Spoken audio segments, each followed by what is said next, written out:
Welcome to a Trucker's Mind podcast. I'm Eddie McGee. It's your boy K Things. We're back, man. Episode 282. Yes, sir. All right, let's get right into it.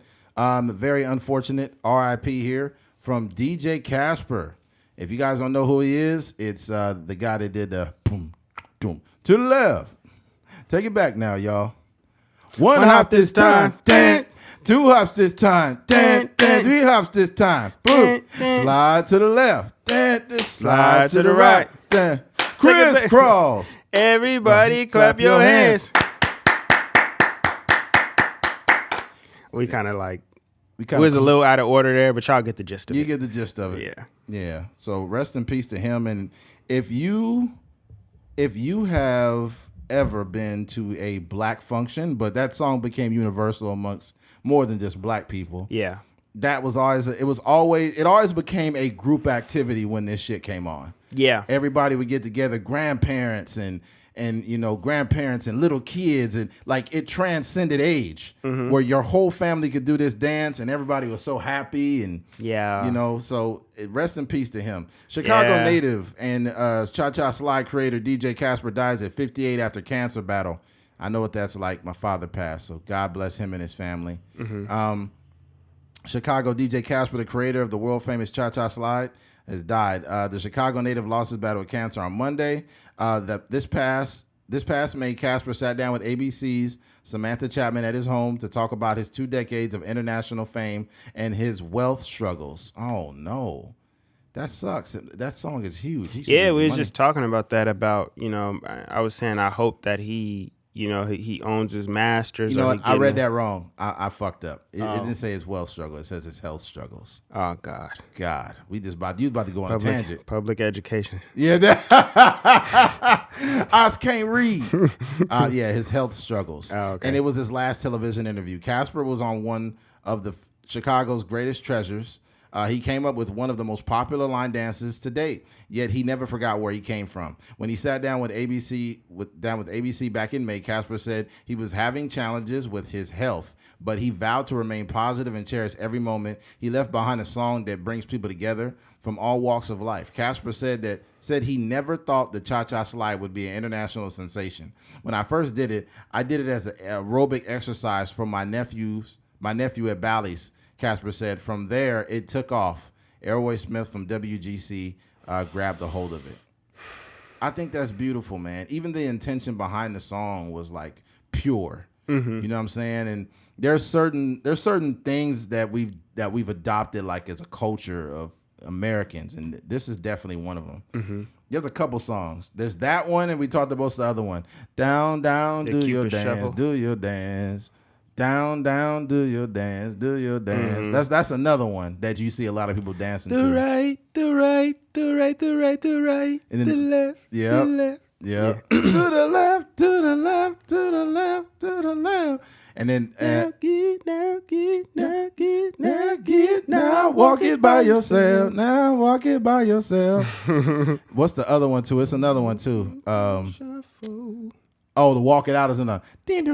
Now walk it out. Now walk it out. West side walk it out. East side walk it out.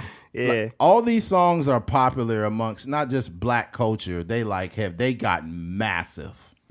So man, all I got is a rest in peace to him. Yeah. And thank you, a huge thank you, because that song has been in our family for a long time.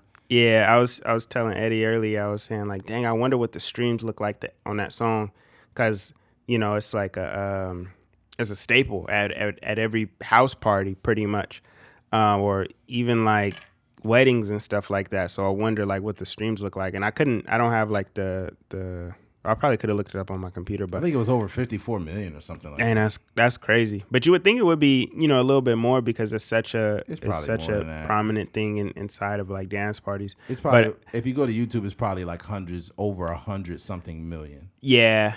But I was thinking that the number might be a little bit lower because a lot of the DJs be illegally downloading the music.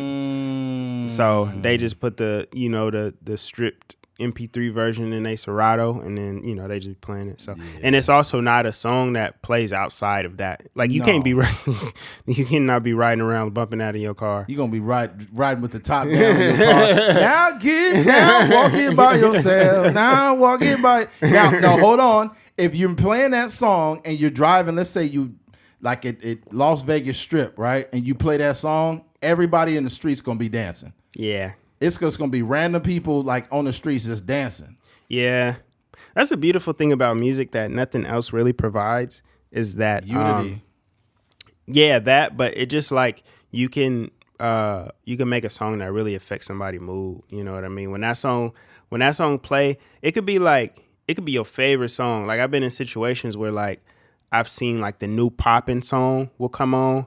And, a couple people might get up and dance or whatever, or, they might know the song or they may rap along. But when that song come on, no doubt, like everybody get up and start dancing. I hate to say this, but I got to be honest. The biggest anthem of all time is Back That Ass Up. It ain't no song that could get people from their seat like that one. I don't know about that. Like more than these songs, the Cha-Cha Slide and stuff? These is cool because the thing is, these songs have transcended age, right? So you got little kids that's doing it, and trust me, but that song plays outside of that. If you if you downtown and like in adult settings, you saying? Not just in adult settings, but even if kids around, the parents can't help it. They can't help it. You know what I'm saying? They gonna probably end up twerking. Because you got to remember, man, some of these 47, 48-year-old women, they was teenagers when that shit was out. Yeah, I think that song goes. It's not really like a family, like it. Not at all. It don't work like in all settings because that's just more universal. It's clean, ain't no cussing in there. Girl, you're working with some ass shit, cash shit. Yeah, that shit is wild, man.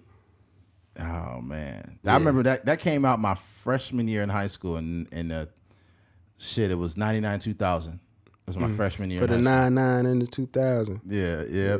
Cash Money Records taking over for the 99 and the 2000. Well, you're working with some ass, cash, want to put it in your ass, They don't do that no more. They don't really say the year in songs no more. For some reason, in the 90s. Rappers always had to name the fucking year of the song. Yeah. 99 plus 4 pennies. Add that shit up. DRE. Back on top of things. Smoke some with your dog. What artists talked more on songs than anybody in the 90s? Just unnecessarily talking. It was you probably thinking about Snoop Dogg? Nope. It was a couple that I would think of. I think the two that I know that come to mind for me is one is P. Diddy. Oh God, he's the fucking guy. That's the guy. And another one is Jermaine Dupri. Oh my God, yeah, that another nigga one. Jermaine Dupri. You could have a whole song like bounce with me, I'm gonna hit the flow, and JD in the background like, yeah, y'all. I'm like, nigga, we didn't need that. We didn't need a track of you just saying, yeah, y'all. Oh man, grab a partner, hit the floor. That nigga in the background talking. Like, come on, dog. Yeah. Because even on the Biggie, can't you see? He's like, take that. Yeah, I'm like, nigga, stop. Like, nigga, shut up. I just want to hear Biggie Smalls rap. Yeah. Oh, man. I hated that, man. Yeah. But, yeah. P. Diddy is probably the fucking You know worst. what? As much as I hated it, like as a kid, I would be like literally be listening to those songs and being like, why is this nigga talking? Another one was Timberland back in the 90s too. Timberland definitely was on there. He was beatboxing and talking in the background. But Timberland was more of a producer, so I think his kind of like, he's not more of a producer than Jermaine Dupri. I wouldn't disrespect him like that, but he kind of had more of a cadence to like the stuff he was saying. Say what? But I would say when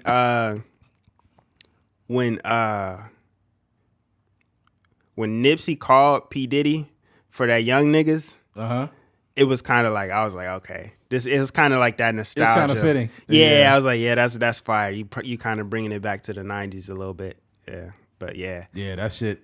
All that yelling that P. Diddy did kind of seemed necessary on that song. It just added that touch to it. Yeah.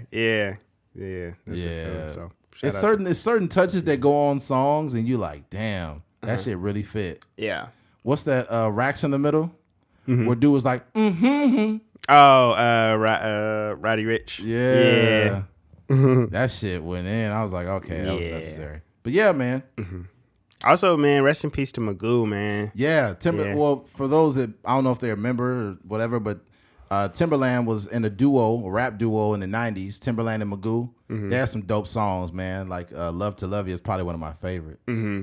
That was, it's definitely. And Magoo had that real like helium voice.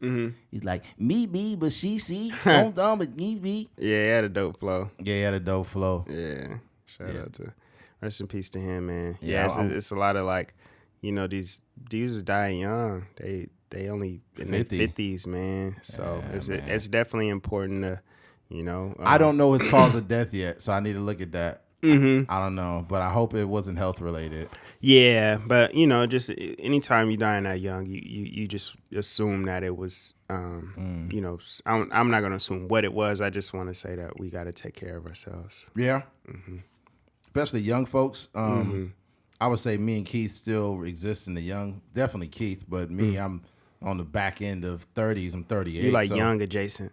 Young adjacent, yeah. Identify as young. I'm gonna call you. That's your rap name, Young Adjacent. I'm trans young.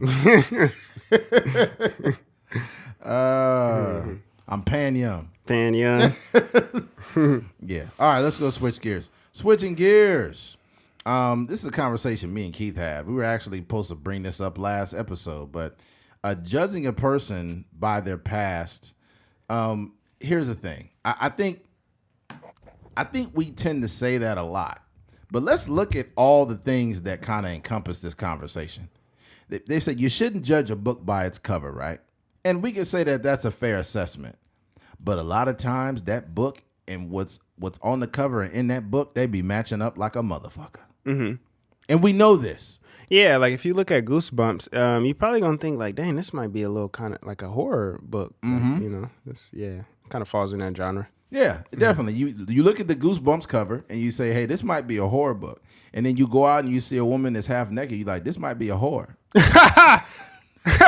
This might be a horror book. I was right.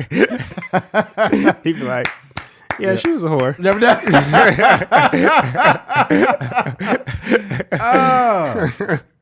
No, but basically what I'm saying is we tend to say you shouldn't judge a person by their past, right? Wait, before you get there, I want to go on a quick tangent. Do you think R.L. Stine was writing all of them books? Probably. They was mid. They wasn't all that great. But that nigga got 100 books. I was never scared. I just got the books because the covers look dope. The truth comes out. I'm like, dog, who got time to write all them books? But I don't know. Somebody let me know if he really writing them or if he got a ghostwriter. Their books, R.L. Stine also had a show. Remember the Goosebumps show? Yeah.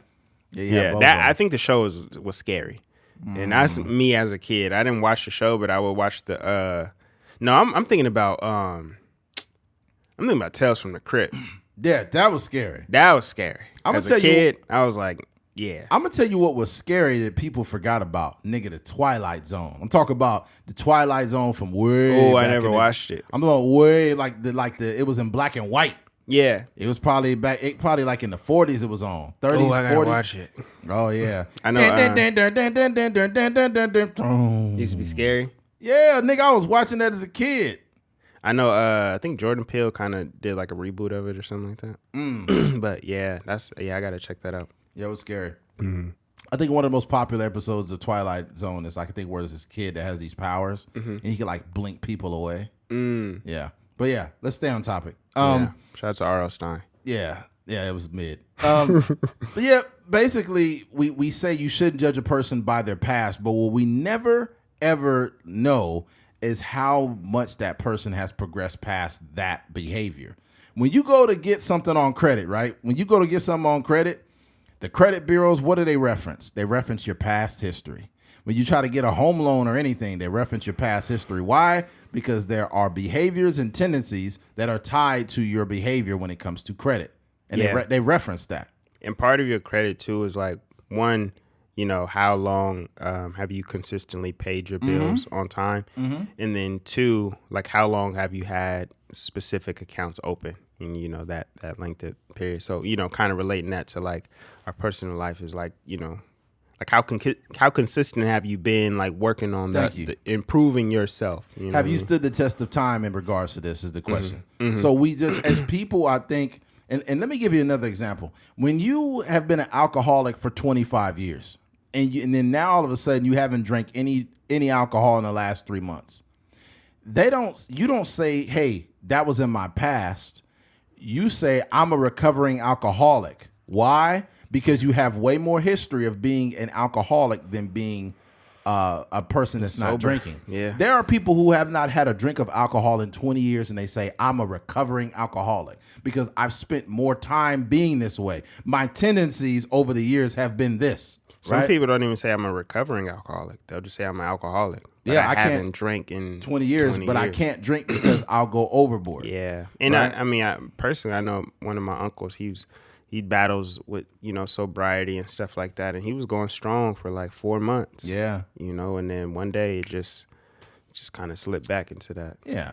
And the reason why I think this is important to bring up is because most people don't even change more than 15%. Like most people do not change that much. Right. And I don't, and I'm not trying to just use these like wild metrics, but let's be honest here.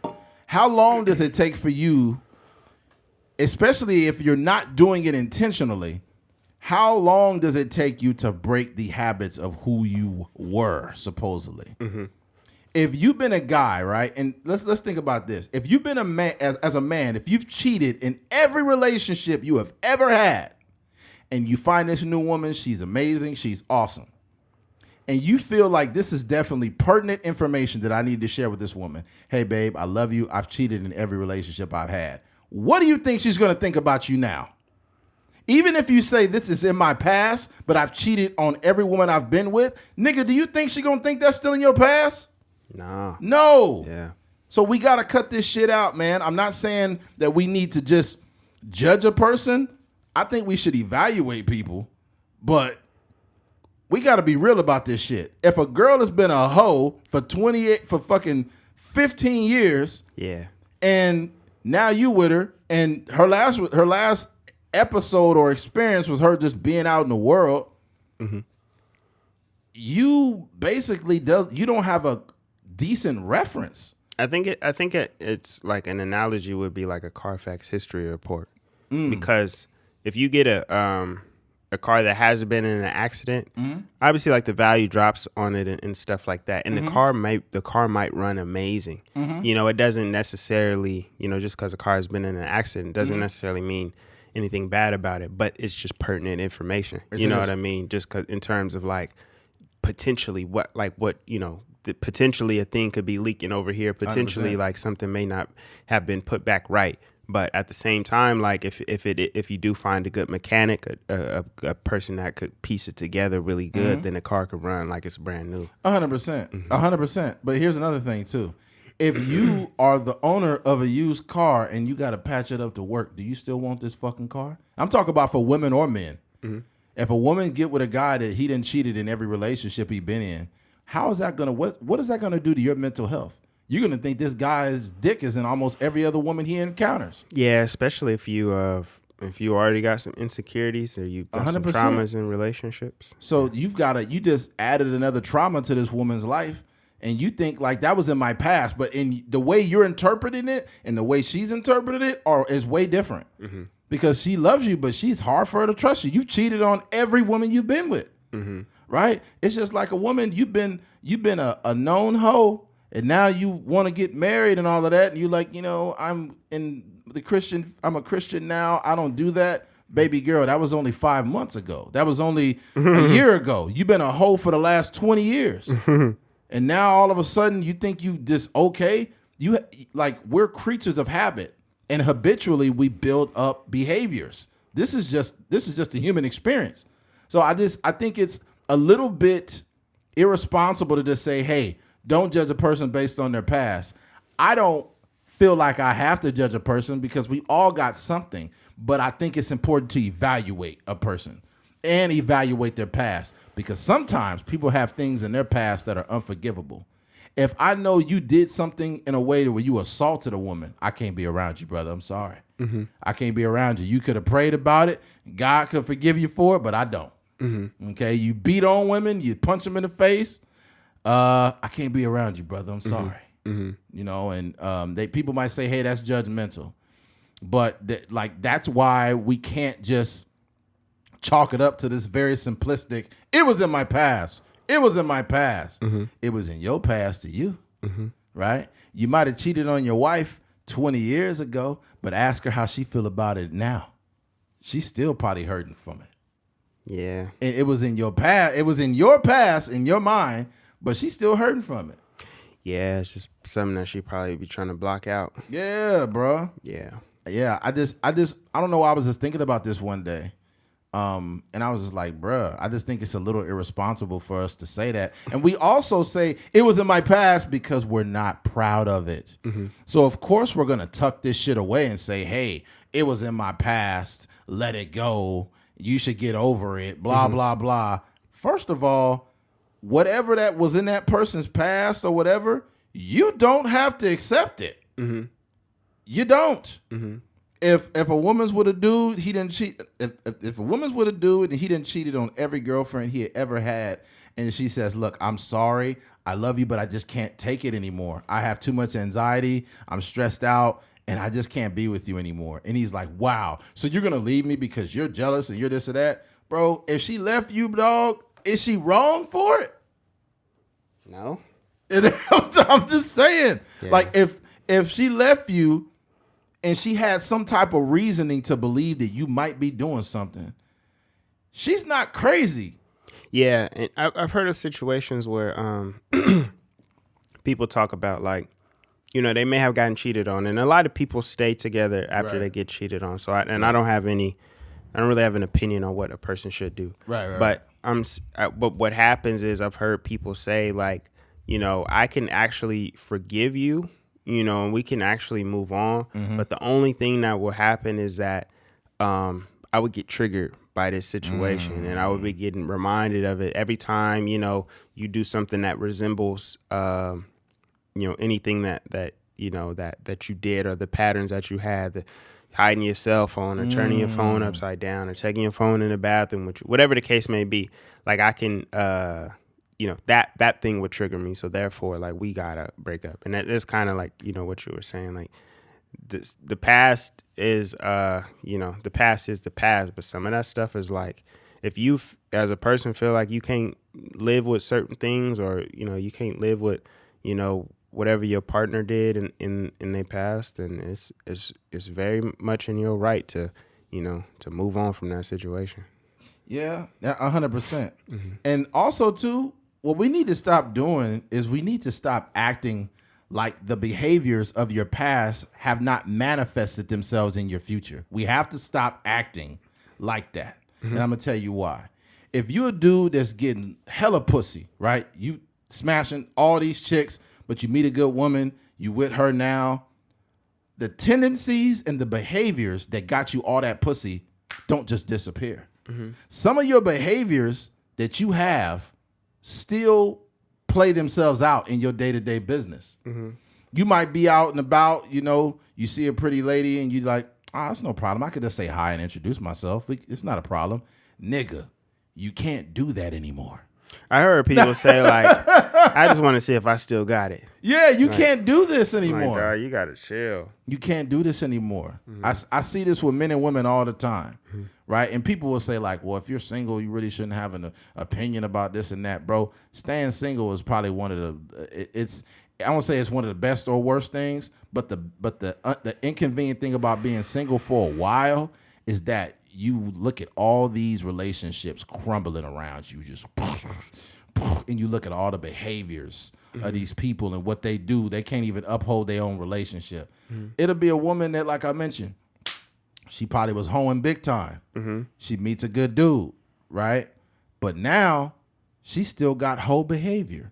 She doing shit she shouldn't be even doing at all. She entertaining text messages she shouldn't be entertaining. She giving her number out when she shouldn't be doing it. She adding people on Snapchat and all these other places. And in her mind, she don't see a problem with it because, you know, I'm not doing anything wrong. It's not like I'm cheating. Bro, what they call it? What was the definition that we had? It was what they call that? Was it not quiet cheating? What was it called? I remember. I forget what you're talking about. Yeah, it was like called micro cheating. Micro cheating. Micro cheating. Yeah. Man, let me tell you something. The moment as a man, the moment where you have a conversation with a woman out in public, and you know you want to fuck her, like you know, like looking at her, she got a big booty, she pretty, everything. Like she's the type of chick you would fuck. If you a married man and you approached her and it has nothing to do with something business related, nigga, you cheating. Same thing with women. Women could be like, you know, out and about. They see some cute dude, you know, he tall, good looking dude, and they having a conversation with him for 15, 20 minutes. Why are you having conversation with this handsome dude that you would want to fuck for 15, 20 minutes at a store somewhere? It's not that I would never expect like my wife or girlfriend to not have no conversations with men. She could talk to men, that's fine. But when the conversation isn't based in anything legit, anything business related, anything that has to do with something, then you cheated. You literally open the floodgates to what's the word I'm looking for? To kind of destroy the relationship. That's all it is. I don't think people understand that now, especially with this social media. But to go, you shouldn't be having you shouldn't really be having no conversations. You know not really. I mean? Yeah. I think that, like you said, it everything is just super casual. You know what I mean? Like it does, it'd be situations where you'll see somebody at work, in the gym, etc., and everything is fine. But I think the people know in their heart when they kind of overstep their bounds. You know, you could kind of get a sense of like, yeah, that conversation went a little bit too far, or I didn't even need to entertain that, or whatever the case may be. So, I don't know. It's it could get sticky out there. Yeah, what you're doing is the reason why we talk about the whole past thing is because your past is sabotaging your future, because those past behaviors still exist in the future. And people will be like, you know, like, I'm not doing anything wrong, blah, blah, blah. You are sabotaging your shit because you tricked yourself into believing that was in your past. But you never broke those behaviors. You did not have any intention behind you changing. Zero intention. You know what's funny, too, is when I see people on social media talking about they going through this healing journey and they doing this. If you're really going through a healing journey, you would not be on social media at all. Social media is too convoluted. If you really going through some transition in life to better yourself, get the fuck off everything. I was off social media for months, especially when I was getting my CDL, because I was super focused and working on myself and being intentional about it. When you're intentional, you don't check in with social media every other day and post these little posts about how you're growing and all that. Like, get off of this. Get off of this shit. Because all it's allowing you to do is everything in your past is still bleeding into your behavior. You're trying to prove things to people. And sometimes I just kind of rip myself apart. I don't know if that makes sense. But like I could see certain behaviors and I just literally be like, oh, okay. Oh, so you want credit for that. Or, oh, you trying to do that. Oh, okay. And then I just stop it right there. Because I'm already knowing that that's something that's not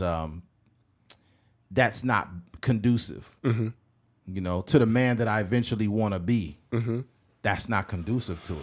Yeah, it takes a lot to like kind of really look at yourself in the mirror. Like, sometimes it takes like literally looking yourself in the mirror and seeing like, yo, like what's going on with me? Why can't I get the things I want to in life? And a lot of it be like inside of relationships, right? Like I was telling you earlier, there was a conversation my girlfriend was having with like some of her coworkers, and she was just, you know, they were basically expressing to her how difficult it is in the dating scene and all these other things. And, you know, it's true. Like, you know, it's hard to find like a decent person, you know, out here. But I think that the thing that I don't see enough is people having the conversation about themselves. Like, you know, what can I do such that, you know, I'm drawing that good partner? Like, how can I develop myself such that, you know, the person that I want is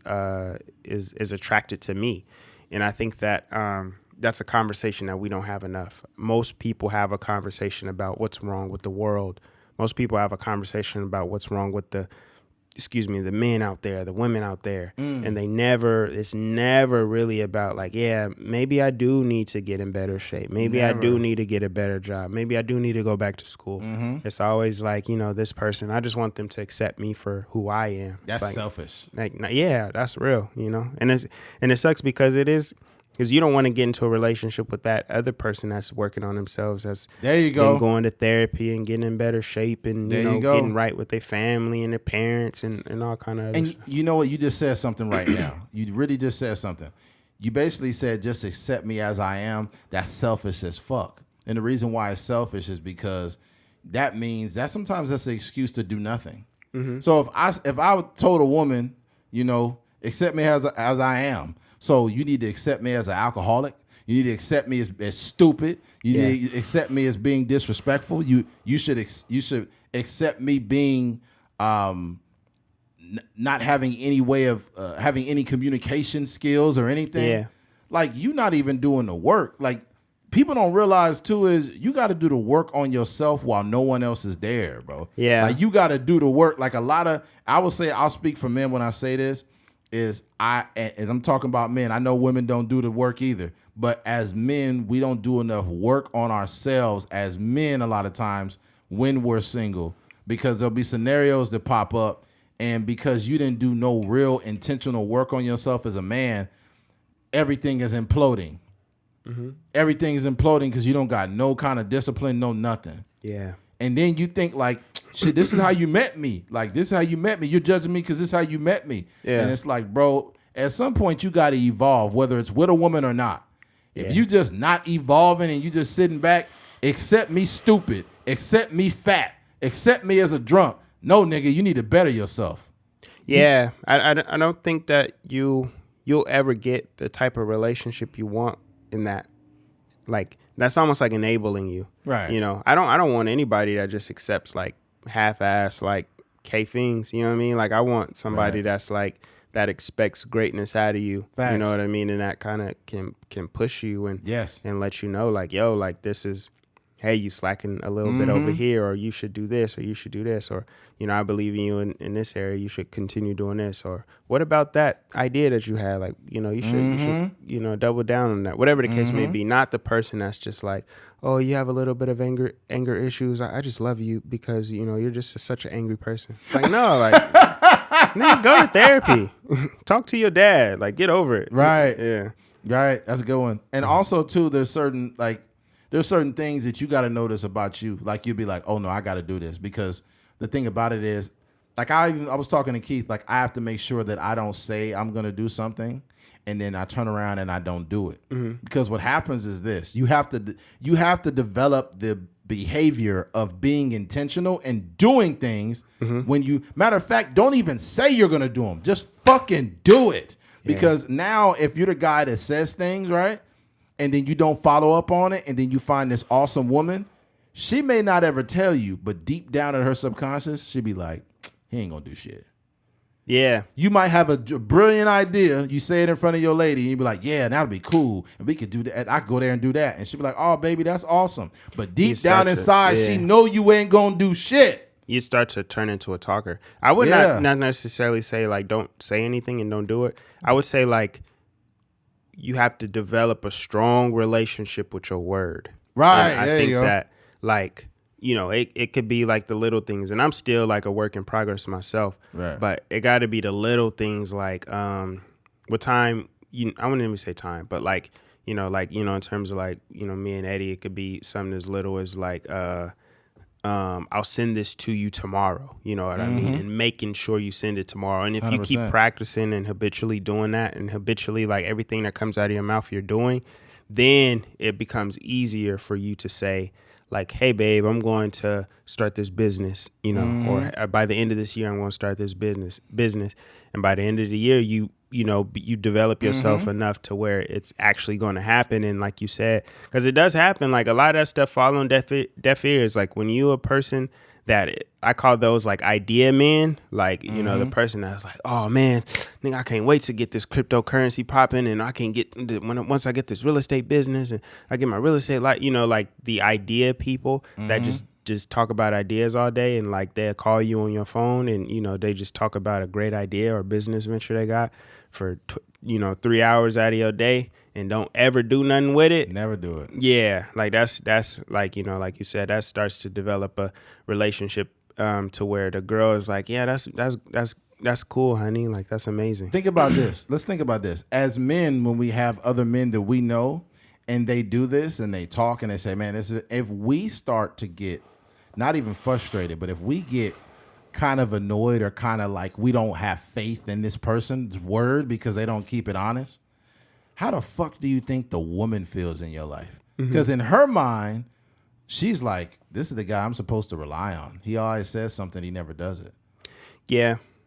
And women, like, from my experience, they kind of hold that to heart. And not even because they're like have the greatest integrity, but just because the meaning that they give to it. 100%. You know, it's like it means the world to them when you like say that you're going to, we're going to go on a date, but you end up like working overtime or something like that. Like that's like, it's like the end of the world. Yeah. Like I can't believe you chose work over our relationship and all this other stuff. Like that's the type of like, you know, relationship women have with like the things that women, and this is just me hearing like women vent and talk and, you know, even being in my own personal relationship. There was a video that I seen on Facebook and this woman was like gassing her husband up. Like he seemed like a real like reserved dude, but she was saying like, yeah, he said he was going to build a house from the ground up and he did. It took him a minute, but he was out here every day. Even after work or whatever, he was doing it every day. And another thing too, if you a dude that's really standing on what you say, women know they can't play with you. So if you a dude that got integrity like that, that's going to set the tone for, you know, what's going on. Yeah. Because if you turn around and tell her like, hey, don't be telling me you're going to do something and you don't do it, then it like they literally, you've defined what that means. Because as men, we're supposed to be leaders, right? But we can't lead women until we can lead ourselves. So when we actually do a good job of leading ourselves and you see the woman you with and she being full of shit about something, you be like, you need to get that done. And they can't even argue with you about it because they looking at what you doing. But it takes years to get to that space. I feel like I'm not all the way there as a man personally. I feel like I still have work to do as far as that is concerned.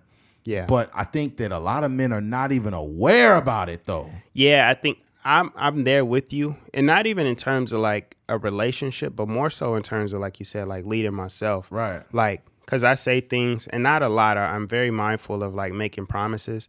But like I, like, you know, we talk about one of the things that I've learned is like, you know, like honoring your word. So 100%. say that you say like, for example, my niece was down and I told her that we could make, you know, music together. Like we could come to the studio and make music. And, you know, like one day came by and I was like super busy. I had homework to do and I just didn't really have the time for it. Then the next day came and like, I can tell like that she wasn't going to say nothing. You know, I'm like, I'm her uncle, you know what I mean? And she probably don't want to be like imposing or, you know, she don't want to seem like she ruffling feathers or whatever the case may be. But I knew for me personally, like with my own personal integrity, that I had to say something. And I'm like, hey, I know we didn't go today, but like we can go tomorrow. Like I don't have nothing to do tomorrow. And we ended up doing it. You know what I mean? And I think that that's the type of like growth, like as a human being, that like it gets you so much further than like accept me for not having integrity, accept me for not doing what I say I'm going to do. Exactly. Yeah. And I think that, you know, this is like a subtopic off the main one, but I think that this is where it's important, where your past can bleed into the future, which is why your past does matter. Yeah. I know a lot of men and women out there. You want to say, hey man, you know, don't judge me for my past, but we just gave a bunch of examples of why that matters. Because your past, you know what else is in your past, Keith? Self-development. That's what's in your past. Yeah. So if you tell me that's in my past, it don't matter. That self-development part is very important. And you obviously you're concurrently still you're doing the work. But if in 2009 you said, I'm going to therapy, I'm gonna go to the gym, I'm putting in this work, I'm doing this, and then for over a year and a half you went to therapy, you ate a better diet, you did all those things, and maybe a little bit after that you met this woman, but you have almost 2 years of self-development. Yeah. Right? And that in itself is very fucking important. Yeah. And also too, this is the scary part. If you referenced all the work people did before you got in a relationship with them, you probably wouldn't be with nobody. Because truth be told is the prequel to you is all they have to offer you. So if they were like, I was in a toxic relationship, it was terrible, and then, so how long you been broken up with the dude? They'd be like, we broke up 9 months ago or 10 months ago, whatever it is. So within that 9 months, how much self-development took place before you met me? If there's not enough self-development involved in that gap, then I'm getting residual fuckery. But in reality is not a lot, because, what generally happens is you're going to spend 3 months, you're probably going to spend 2 months, really back and forth fucking, still texting here and there. Still lingering a little bit. And then after that, when y'all break up, you just kind of depressed. And you feeling the emotions of it all. Oh, yeah. And then after that, you might, on the other side, you still have the residual effect. So you posting the pictures on Instagram and trying to make the person jealous, and you doing all this other stuff. Right. So I mean, inside of all that, you ain't really worked on yourself. No. And not to say that that's not enough time to work on yourself. I'm just saying the reality of most people, they just not working on themselves. They just living life and blaming their partner for their relationship. Right. And then that whole time of the lack of accountability. What I've learned too about accountability is even when you're the victim, you still should be held accountable. And what I mean by that is it's facts. What I mean by that is this. When a woman cheats on you and hurts your feelings, and you depressed and you're going through all this shit, how many red flags did you see during the relationship, sir? Why didn't you address it at that time? And people will call this victim blaming, but sometimes you got to blame the victim. Yeah. Right. We got to stop living in this world where it's we just create these new languages. That's victim blaming. And it's the victim is also to be blamed in some cases. They seen it. I heard an analogy that was awesome. They said before you notice that red, before you notice that he used a light as an example. Before you notice that red light, or what we would use a red flag, there's a yellow light, which means you need to slow down. And that yellow light is for you to slow down and evaluate everything. Yeah. And then once you stop, that's when you oh no, this is it. So it shouldn't take a red light or red flag for you to get it. You should be observing what's going on before the shit is just foul. Yeah. I think that you should never, say if you got cheated on, right? You in a relationship, you've been dating, married for however long, and you hadn't done anything that would you didn't cheat on her. It wasn't a rebuttal, it wasn't a response to anything you did. You just a hardworking man, and you just came home one day and your wife was cheating on you with another man. I think that you should never blame yourself for those situations.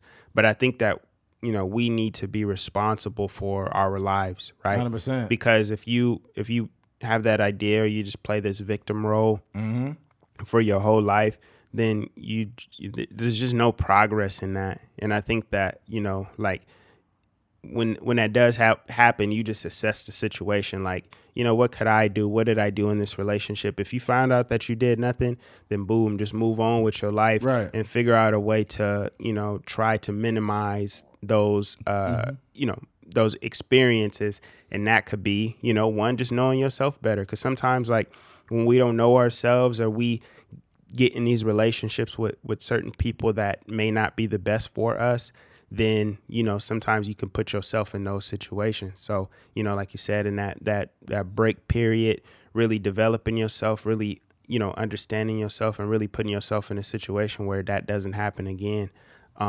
You can set yourself up for success in your following relationship. But if you just sitting around like, I'm not good for anybody, like nobody loves me and all this other stuff, and what could I have done better? And I should have, with the time when she asked me to do this, I should have done it. I should have brought her flowers and all this stuff. It's like, nah, you didn't do nothing wrong. But you can, learn from that situation and do better next time. You can be a victim while simultaneously stating, you know what?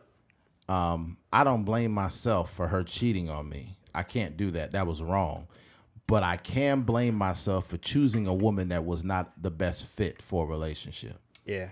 I could have done a better job evaluating who I should be with. Mm-hmm. That's where you take the blame. And it's not to beat yourself down.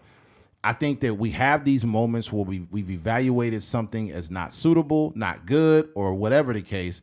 But for some reason, we just stay in it. Mm-hmm. For some reason, we just stay along for the ride. Mm-hmm. And then when the ride is too rough, it's too rocky, then we like, oh my God, I can't believe that ride did that to me. Why did that ride do that? I can't believe the ride. Well, the ride, you never would have been able to get on it unless you consented to it. Mm-hmm. You needed consent.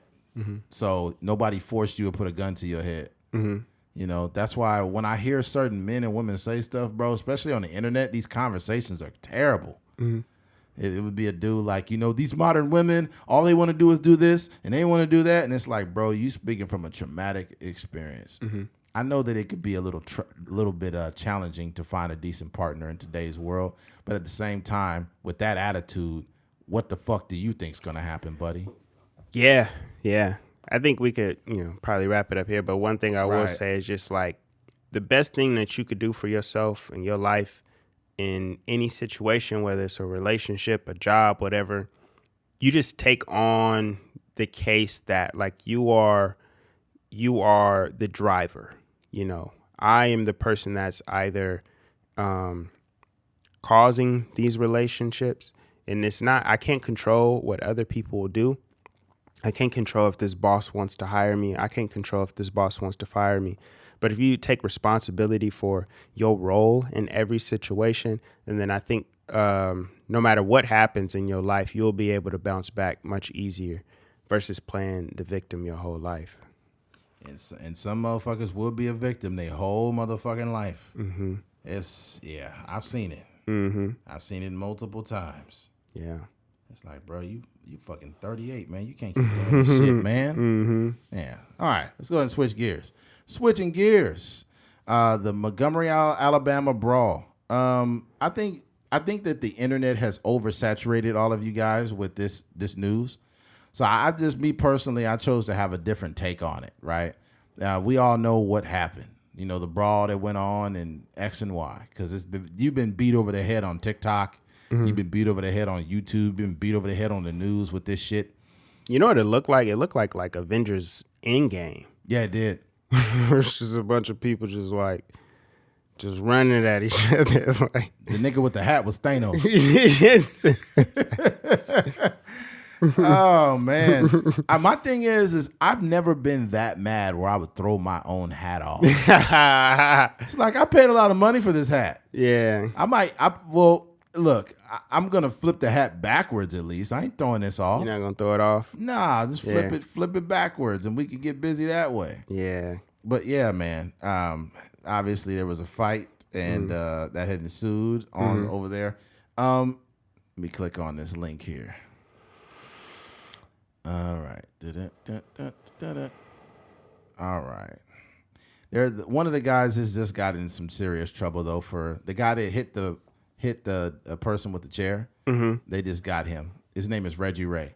So this is the developments of it, because going through the whole story again is just too much. Mm-hmm. Reggie Ray, seen hitting people with chair at Montgomery Riverfront Brawl, is arrested. A black man seen wielding a chair has been arrested in connection with the Riverfront Brawl in Montgomery last weekend. Police said Reggie, 42, surrendered to authorities Friday afternoon. He is charged with disorderly conduct and being held in Montgomery's municipal jail. Efforts to reach Ray, who has drawn nationwide support and inspired many memes over the past week, has been unsuccessful. He is the 5th person charged in an ongoing investigation to the melee that started Saturday evening when crew members of the Harriet were unable to dock the cruise boat because the private pontoon boat was in the way.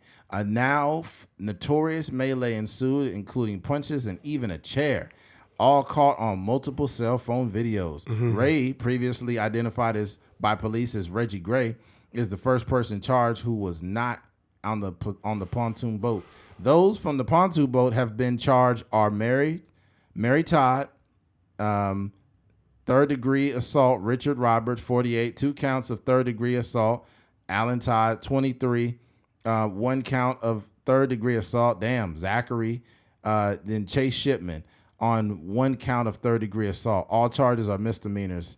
Co-captain Damian Pickett, 43, a black man, along with 16-year-old white young man, were victims in the charges involving a pontoon boat occupants.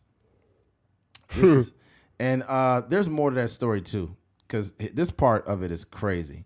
But this is not hearsay. It was just on a phone call, and I seen this on TikTok, that the white individuals that happened to be in that brawl, they needed to get some medical attention after that happened. And they ended up going to a local hospital, but the majority of that area happens to be black people. So they got to the hospital and was calling them niggers. Right? But it doesn't stop there. What ended up happening is because there was a lot of black staff there and black medical professionals, they called the police. They called the police on medical professionals. And then after they called the police on them, the cops showed up and said, hey, you are either going to get care or you could leave. And they left. These niggas rather die than get help from that shit is wild. Staff. But imagine this, though. Imagine you not, and there were some people trying to say, absolve them of, being racist. There's like, if they probably weren't racist, they probably were just drinking, but then they find out they're calling medical staff niggers. Like that's wild, bro. Yeah. So you get beat up because you caused you started the bullshit. Yeah. And then you try to jump that older black dude. The hat flipper. The hat flipper guy, and he said, fuck it. And then a bunch of black people came out of nowhere. One dude jumped in the water, swam, jumped back out, and then one motherfucker got punched through his Crocs. The one that jumped in the water body slammed somebody so crazy. My God, that dude. That nigga should have been on WWE. My God, that was wild. But my thing is, what I really wanted to talk about today was those fucking Crocs. How do you get whooped out of your Crocs, man? And and the first thing, not the first thing, but after a few days, I was like, yo, this has to be terrible marketing for fucking Crocs. As much as these Crocs are starting to cost, if you just get into one street fight and your feet bust through them, that's terrible fucking PR.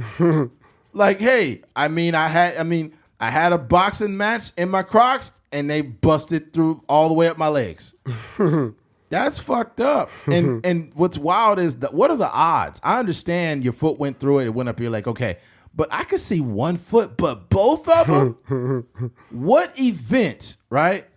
What am I looking for? Like, what laws of gravity or laws of inertia took place that made your feet fucking fly through the goddamn Croc? Do I need a reference to periodic table, Keith? I don't know. I don't know what chemical. Right. I don't know what chemical bond is. Right. Is with the Crocs. Right. Oh my God, man. Like what liquid, what solid? Like what the fuck happened?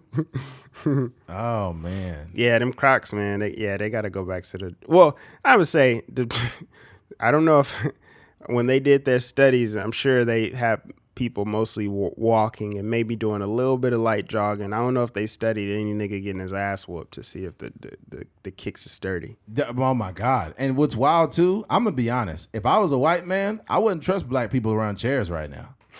This is a tough time. Yeah. Black people over here doing chair jitsu and shit. There is another dude, a black dude, hitting this white dude with a chair. And it made the news too. This is wild, bro. Yeah. Okay, let me go back here because I got that article too. It's like a subtopic of this. You know what I could see from Crocs in like 5 years, maybe 6 years? they can make their way into the NBA. Ooh, making actual shoes. Like, I don't know. I'm just throwing a name out there. Like a guy like Kyrie Irving, you know what I mean? Like having his own Croc sneaker, you know. I can see it. Yeah. I can see it, but then bad PR is the fucking, he goes up for a dunk and his fucking foot blasts through the shoe. It's like, oh, and he the one, he needs some ankle support because that nigga be out there crossing the world. Yeah, man. Yeah. So, you know, you get him, you know. Oh, I guess they removed Lizzo from the Super Bowl, too. She got removed. She's supposed to perform? Yeah, she's supposed to perform. Dang. Yeah, but when you're fat, calling people fat, that doesn't look good, Lizzo. Tough loss. Yeah. And that's the only thing she's losing because she ain't losing no weight. Oh, that was terrible, Keith. All right. All right. Black man beats white man with a folding chair in Detroit. This is just a completely different situation. And this guy used a chair. Black man beats white man with a folding chair in Detroit. After what happened in Montgomery, social media cannot get enough of it. While some people may not understand what the excitement is about, it's black people sticking together. In addition, if those people didn't help the dock worker, there's no telling what would have happened to that man. Now there is an altercation in Detroit that's getting a lot of attention. It's another black-white fight, and the black man turned to a folding chair. Oh my God! And it was bad. He hit the fuck out of him. Black folks, I tell you, man. Let's not hit white people with chairs, man. Right? If they have a line. But it's the difference. If they got a weapon or they're coming at you, let's keep the fight fair, man. Yeah, you gotta throw them hands. Yeah, try to throw the hands, man. But hey, when all else fails, grab that chair. Okay. It showed Martin Luther King, and it said like and it was like his statue, and then it like they photoshopped the chair on his hand, and it said like by any means necessary. Somebody said it was a charity event. I just made that up. That was a good one. That was convenient. A charity event. If I'm a white guy and I'm out with my wife, and we got our kids with me or whatever, and we go into an establishment and I see about maybe 10 or 15 black folks there, that's not a big deal. The black people aren't a problem. Yeah. But when I see 90 chairs, I'm like, hey babe, we got to get out of here. they got us out chaired here. There's too many goddamn chairs in here. Them chairs wasn't just, you got to understand, like a chair is a chair, bro. I don't care if the chair is the plastic ones. Yeah. If you get hit with the fucking chair, that's going to hurt, man. Have you ever seen that video where 50 Cent is like fighting with somebody and they just throwing chairs at each other? Oh, yeah. Oh, my God. Yeah, that was dangerous. I'm going to tell you the most crazy chair incident I've probably ever seen. And it was with these Waffle House employees. The fucking melee broke out into the place, and the Waffle House employees beat everybody. and the baddest one was this white girl. The white girl was fucking everybody up. And then somebody threw a chair at the white girl, and she caught it. Oh my gosh! She's like, "What's up now, like motherfucker?" Yes, somebody threw a chair at the white girl. She caught the motherfucker. She's like, "What's up now, motherfucker?" I'm like, "Hey." That's why the Waffle House thing was blowing up. Yeah. Because some people try to fuck with the Waffle House workers. They all was sticking together too. Dang. Like, that's the thing people don't understand. Y'all think y'all could just disrespect fast food employees and employees at these jobs. You don't know how close that crew is. Right? Yeah. So if my thing is, if I got a waitress, right? Let's say I'm a cook, right? Let's say I'm a cook, but I'm a cook. I'm in the back. Nobody can see me, but I just did, 8 to 10 years in prison. I'm super swole, but everybody on the crew loves me, and I get along with everybody, and I find out you calling my waitress a bitch, and I got to come out there and tell you, hey, man, don't do that. Yeah. And then now we got a problem. All I'm saying is you don't know somebody's background. If that cook come from out the back, and then all the fucking restaurant employees come up, you going to get your ass whooped, bro. But it's like training camp is going on right now. It's preseason in the NFL. And we see, fights breaking out in games and practices and, little skirmishes and stuff like that. And mind you, these dudes don't really know each other. They not eating dinner with it's a couple guys like the veterans that's been on the team that they may hang out in the off season and go to certain camps. You see, like we're 49ers fans, we see Torey Lanez popping up at George Kittle camps and stuff like that. Right. So these guys, there's some of these guys that know each other. But For the most part, it's a bunch of niggas from all across the country that have no idea who, they don't know nobody. They don't know their parents' name, nothing. Right. And you'll see the skirmish break out, but they all got each other back. And that's the same thing with these restaurants. Like, you're all wearing the same uniform. You're all putting in hours at this establishment that you just trying to get by. You just trying to make ends meet. Yeah. And if a customer come in, start talking crazy, yeah, I would personally want to jump from behind the cash register. Yeah, too. if you already having a bad day, if you already having a bad day and one of your employees is being physically assaulted, I feel like if you got a cool shift leader and everything too, y'all could get out there and beat their ass and go right back to work. So you want to disrespect a McDonald's employee and you get a McHook to the jaw. Yeah. You get a McHook, you get a McJab. It's up to you, man. Order 267. Order 267. And just go out there and beat somebody's ass and come right back. Order 268. Order 268. They're like, order 26, bitch ass nigga. Order 269. I got your food, motherfucker. Yeah, I beat your ass. Here's your food, bitch. Get out of my store. Now what?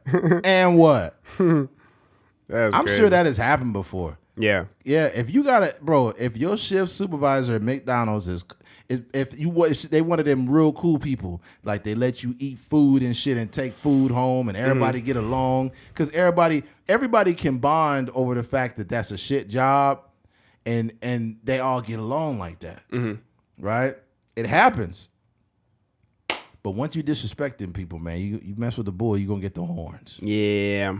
Yeah. You get the motherfucking Especially horns. it's a lot of customers. I hate when a customer is like, it's McDonald's, bro. Yeah, like, chill out. Obviously, you want your food because you worked hard and you might be spending like $20 on a meal or something like that. But, you don't have the right to spend $20 on a meal and just be super yelling and disrespectful. screaming. Yeah, that don't work. I had to tell one motherfucker one day the way he was just being so disrespectful, right? My thing is, I let things go. I try not to ever insert myself in, situations like that. But I just told one dude, I was like, hey, is that necessary, brother? He's like, I'm good, man. I'm good. I said, no, you're not. No, you're not. You're not good, bro. And then he just kind of ignored me after that. But it's like, you a grown-ass man. Like, well, that's not what I said. No, if you were listening, you would have seen that I ordered a Mickey Ficky burger with this. And it's like, dude. Like, bro, it's a hamburger, bro. You could have, if you this mad, you could have went home and made something your goddamn self. Yeah. Don't do that, man. Don't. Whenever they get my order wrong or it's cold, I come back very extra respectful. I say, hey, I'm sorry to ask, but the burger I got, it just seemed really, it might be a little older. So I wonder if I could get one made fresh, and I don't mind waiting the extra time. And they'll be like, oh, I'm sorry. I'll be like, it's not a problem. I'll just wait. But thank you, right? Yeah. And then they make it the right way. I'm like, hey, thank you. You have a good day. Right? It's been sometimes. Everybody make mistakes, man. These are human 100%. Beings back there, and they trying their best. I don't think nobody is intentionally trying to get your order wrong. So right. Yeah. Right. And then some people like, fucking idiot McDonald's workers. They always fuck my order up every fucking time, man. Stupid ass worker. And it's like, hold on a minute, brother. Hold on a minute. The only time me personally I get annoyed at like customer service like that is if they lie. Is if they what do you call like a lie that the person believes is true, but they're still lying. Does that make sense? It's like, say for example, I'm like a perceived truth. Yeah, like say you perceive it as truth, but it's completely fucking false. Yeah, like I'll say like I'll be like, hey Eddie, like when the last time the Niners won a Super Bowl? And you'd be like, oh, 2015. And in your heart of hearts, you believe that's true. But when we look it up on Google, it's not true. I get disappointed in those situations, especially like employees, because they are supposed to know the answer to questions. So the latest thing for me, like I mentioned before, I got vending machines. So I've been calling customer service and, just trying to figure some stuff out because it'd be like technical stuff you got to deal with. And one of the things that I've experienced is like I have a couple older vending machines and they need the the motherboards upgraded. And I called one of the ladies one day. This happened on 2 occasions. So I called one of the ladies one day and she answered the phone and I was like, hey, I was just wondering, before I order this part, is it possible to actually upgrade, and does it work on this machine? And she was like, what year is it? She was like, what year is it? And I was like, oh, I don't actually know. She was like, what model is it? And I was like, oh, it's the model blah, blah, blah, blah. And she was like, no, yeah, you can't upgrade that one. It's only, you can buy a new one, but you can't upgrade it. And I was like, oh, okay. But I was like, in my mind, I was like, that don't really make sense. Like, why wouldn't you be able to upgrade? You can upgrade pretty much any part on the machine. So I called another person, you know, a couple weeks later, and he was like, yeah, which board do you have? And I was like, yeah, I got this one. He was like, yeah, you should be able to upgrade that one, you know, without any problems. And I was like, see, that's the thing. Yeah. And then another situation, I was talking to like one of the secretaries at the school, and I'm like, hey, you know, my name is Keith. I got a vending machine business. I was trying to get, you know, I was trying to put a vending machine at your school. And she was like, what are you trying to do again? I was like, yeah, I'm trying to, you know, I have a vending machine business. I was trying to, you know, put a vending machine at the school. And she was like, yeah, you got to call the district for that. And I was like, what? So I called the district. I talked to the guy, and he was like, we just kind of had a laugh about it. He was like, yeah, like, you know, I was like, I knew this wasn't real. I just had a call just in case. He was like, yeah, you don't call us for that. You got to talk to the principal. So I called back again. I was like, hey, I just want to talk to the principal. This is, you know, I have a vending machine business. She was like, oh, okay, perfect. So what I'll do is I'll send her an email right now. Give me your name and your number, and then, you know, best contact to reach you back. And I'll send her an email. She'll call you back. I would call this like a endorsed fallacy. Like you're endorsing something that's false, and you're pushing it off as if you have information that you don't. You shouldn't be endorsing anything you have not properly researched. You're just telling me anything to get me off the phone right now. Yeah. That's all you're doing. And you don't even know if it's accurate or not, but you think that it sounds secure to just lie to me or tell me something that you think is true, but you haven't done the work to prove yourself to be correct. Yeah, I think that honestly, a lot of people feel stupid saying, I don't know. Oh my God, dude. Oh my God. You have to say that. Like, hey, I'm not sure. I don't know, because what happens is this. The moment you say something and you just throw anything out there, you've just endorsed something that you shouldn't be doing. Mm-hmm. And now you're going to be, some of the liability is going to be on you. Mm-hmm. Right? So let's say, for example, if you're over the phone, you tell somebody something that's inaccurate information, they follow up on it, and they end up having just the most horrible experience based off what you told them. Mm-hmm. Now what happens is you're going to call back, hey, Emily told me to put this in my machine, and it completely ruined my machine. Mm-hmm. Is there any way I could get some help? Because now my machine's broken. And now Emily is going to be like, I didn't tell him that. I didn't say anything about that. Mm-hmm. It's like you have to be careful with the shit that's coming out of your mouth. Because somebody's going to have to clean up that mess. And there's been a situation where I've called and I've gotten like misinformation, or like my question has kind of gotten mishandled in that same way. Right. And I had to call again. And, you know, basically I try to buy something and I try to ship it overnight. And when I purchase the things, I end up getting like the wrong, like I didn't even need to buy whatever I was getting. And then, you know, they didn't end up shipping it overnight. It took like 7 days for me to get it and stuff. And then somebody had to rectify that. So it's just better if that person just said, I don't know, let me ask my supervisor, or I don't know, let me ask my partner over here. Then it would have been much, much smoother. So yeah, just stop. I think, you know, just say, I don't know sometimes, man.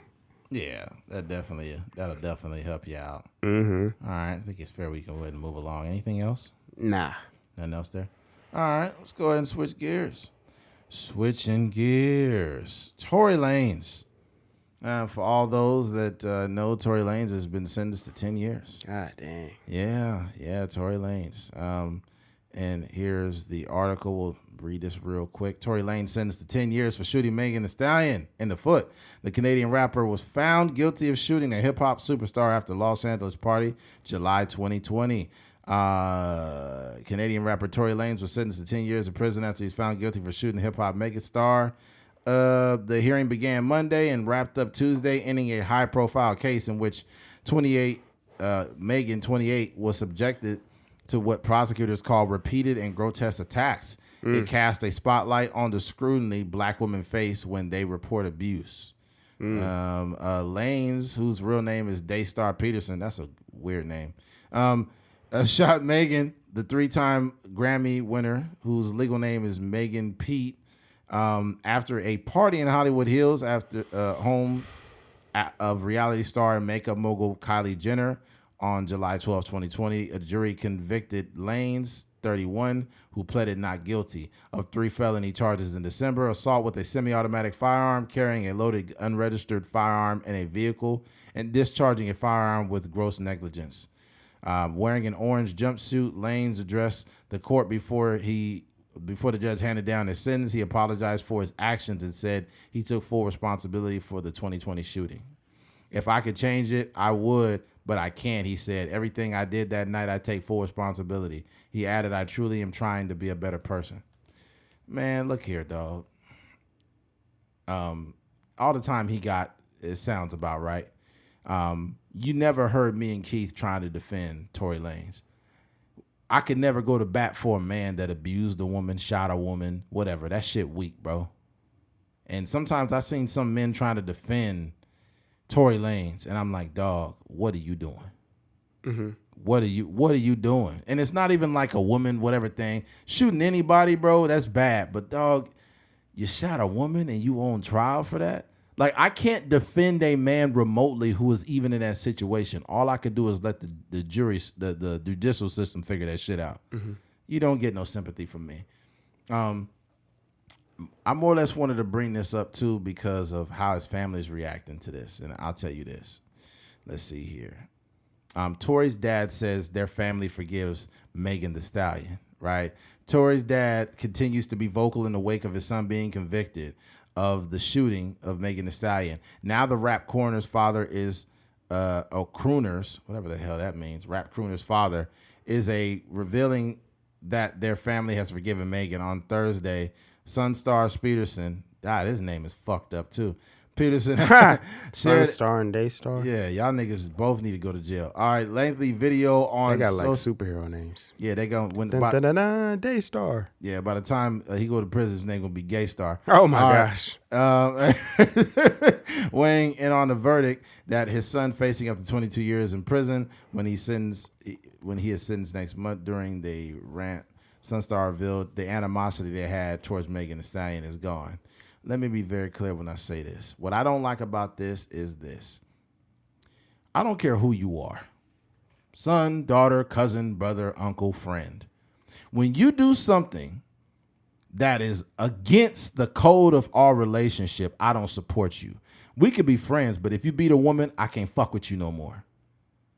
They talk about the bro code, right? Mm-hmm. The bro code. Part of the bro code is not beating women. Part of the bro code is not raping women. Part of the bro code is not shooting women. When you do shit like that, I don't fuck with you. I don't hang around men that don't take care of their kids. That's a deal breaker. That's a low integrity thing. I can't hang out with people like that because imagine this. You get married or you have kids. Do you think it's okay to be hanging around a motherfucker that beats women while you got a woman and you got a daughter or you got whatever? No, you can't be around characters like this. Mm-hmm. So I don't give a fuck if you're my son. If you are on trial for shooting a woman, you got to deal with that. Mm-hmm. Yeah, you're my son, but I didn't raise you to shoot women. You fucking figure it out. Yeah. That ain't it. We have to start holding our family members accountable. I don't give a fuck who they are to you and how much you say you love them. If you really love somebody, you look them in the face and you be honest with them. Mm-hmm. And you say, hey, you on trial for doing some shit that I never raised you to do. You in this shit alone. Mm-hmm. You my son, I love you, but this is not what the fuck I raised you to be. Mm-hmm. This is what you did. Yeah. So no, that whole situation, the shooting of a woman, the rape of a woman, you probably get disowned. Mm-hmm. What can I do with you at that point, man? Yeah. That's some unforgivable shit. Mm-hmm. And I did see some men out there, like academics and some other people, like, yo, this bitch is lying. She gotta be lying. And then they get to court and the evidence shows that this motherfucker really did it. Mm-hmm. Yeah. That to me is wild. I think that I think one, the trial wasn't about Torey Lanez shooting Right. Meg Thee Stallion. It was much more like nuanced than that. You know, there was assault charges and stuff like that went into it, and none of it. They didn't have to prove that he actually shot her. They just had to prove that he was, you know, had a weapon in the vicinity. He was brandishing a weapon and stuff like that, and they did enough in that court case to prove that that he did those things. And I think that you know, there are situations that when we're very aware of, where black men are, you know, wrongfully convicted and dang near on death row, or maybe died on death row, and was ultimately proven innocent. And you know, there's situations that do happen like that, but that's not every situation. So we can't chalk that up as like that's what happened in this situation.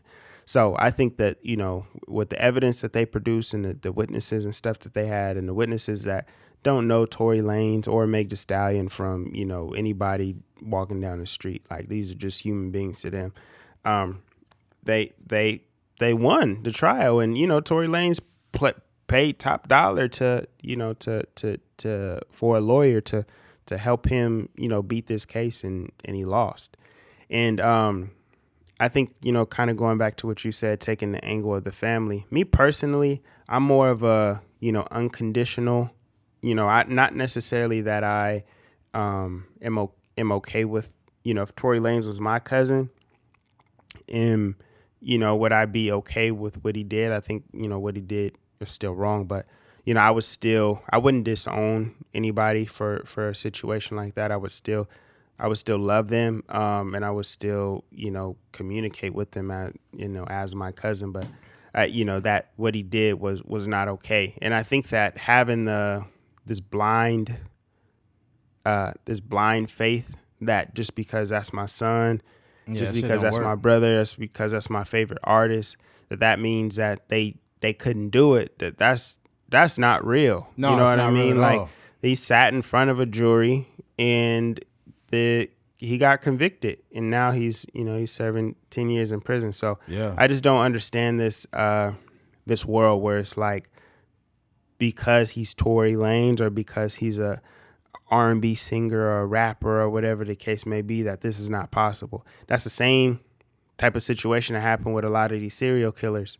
Like, oh, that's a woman. She couldn't be a serial killer. Oh, Ted Bundy, he's like, you know, people were literally saying he's handsome. He just doesn't really look like he could be a serial killer. Like, no, like, we need to look at evidence, not that just because he got a record deal or he's a millionaire, all these other stuff. Like, anybody is capable of anything. A predator, yeah. So I'll say this though, I think we have a hierarchy of what we feel like we would allow or disown or not disown a family member for. You know, if we choose to still talk to them or deal with them after they shoot a woman, and we don't want to disown them, I think that these conversations start to change when you find out that they're raping women. Yeah. So, you know, if you're a multiple repeat person that's raping women, I don't want to fuck with you. I got nothing. I don't want to sit down and talk to a rapist, homie. We got nothing to talk about no more. You know, we might have had memories and photos and things together. You can keep those over there. I don't want nothing to do with you, because especially when you got women that's gonna be in your life, you can't have no barbecue and be at my house. You can't come and talk and hang out with people, and like, that shit is dead, bro. Yeah, you know what I mean. And that's the thing. That's where it gets hard. You know, but we got to start having these conversations with ourselves, bro, because it's some dudes that will maintain they innocence, knowing that they done some things and violated women and shit, and be like, I'm still maintaining my innocence. It's like, bro, all the DNA came back, bro. You raped these women, right? And you can maintain your innocence. And sometimes when people maintain their innocence and they get out, they still got family like, we know you didn't do it. We know they lied on you. And it's like, now y'all out here just chilling, hanging out with a rapist, bro. Nah. Yeah, that's tough, man. That ain't it, man. I know it's been some situations. I don't know. I think for me, I tend to like, you know, I don't. It's tough. It's not like you know, you just want to like be, you know, going to the movies with people that's like actively doing things or like, you know, that's convicted of things.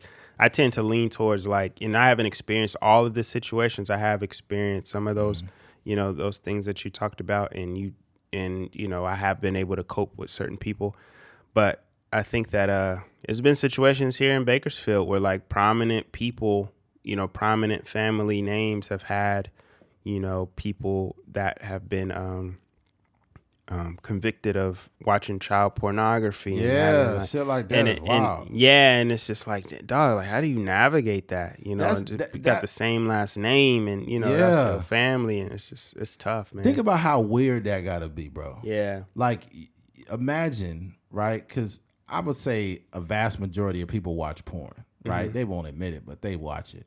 So you watching porn, what goes to your mind? Like, man, where the kids at? Like, nigga, what? Yeah, and a lot of those people be working with kids. They be teachers and principals and, you know, staff and coaches and stuff like that. If I find out that a teacher watching child porn, or they got busted, they had allegations of child porn on their computer, I don't want you nowhere near my fucking kids. Yeah. I'll pull my kid out that school if they let you keep your job. Nah, that ain't happening. Ain't no way. You got to pass a background check to be working with kids. Well, no, what I'm saying is if you get convicted, or they say, or not convicted, but you get accused of it. Yeah. And let's say you haven't been suspended yet, or whatever the case. What I'm saying is that is not happening in no capacity. Not now. Yeah, nah. That if you got any inkle, there was a situation, like, and I don't want to like be too detailed, but there was a situation at a school where a teacher was accused of, you know, texting back and forth with a kid, and he got let go immediately. Come to find out, you know, at least from what I heard, that wasn't actually the case. What they were saying ended up happening was they found his social media, and then they were shooting him messages and stuff like that, and then they like kind of falsely accused him of, you know, kind of doing it. But yeah, so I'm saying even in that case, they let him go, and then the investigation, you know, pursued. And probably what they ended up doing was giving him a job at a different school, you know, after it boiled over. But yeah, they don't play with stuff like that. No, what's scary too is some scenarios I've seen. There was a woman who was married who was also very attractive. And she was fucking one of her students, and he was like 14 or something, 15. And it's like, oh my God, like how is this happening? But here's the problem. The problem is what I just said. I was like, she was very attractive. So when you say she was very attractive, what it starts to do is starts to dismiss the fact that she could be capable of being a predator. Yeah. And that's the problem. We can't they look a certain way. In our mind, we have it that the people that are messing with kids, they look a certain way or whatever. Right. Just like this is why I would tell women too to be careful who you call creeps. You know that handsome dude that approached you at the gym that smelled like cologne and he was buff? That dude's probably a rapist, but you don't know it because he's handsome and he's walking up to you and you think he's cute. And you know, he says, hey, we should go hang out on a date. But that's the last motherfucker you should be around. Right? This is why it's important. It's important to stop evaluating people off metrics that don't add up. That safety that used to play for the Saints, Darren Sharper. He was a serial rapist. Yeah. Rich. Like sickening to where sickening. He just kind of had to do it. He was drugging them and raping them. He was one of the best safeties in the league. Shit, pretty much almost destined for like a Hall of Fame career, right? I don't know about that, but he was really good. He's really good. Yeah. Okay, well, Darren was a really good safety. Good looking dude, right? So you would look at the dude, rich, NFL.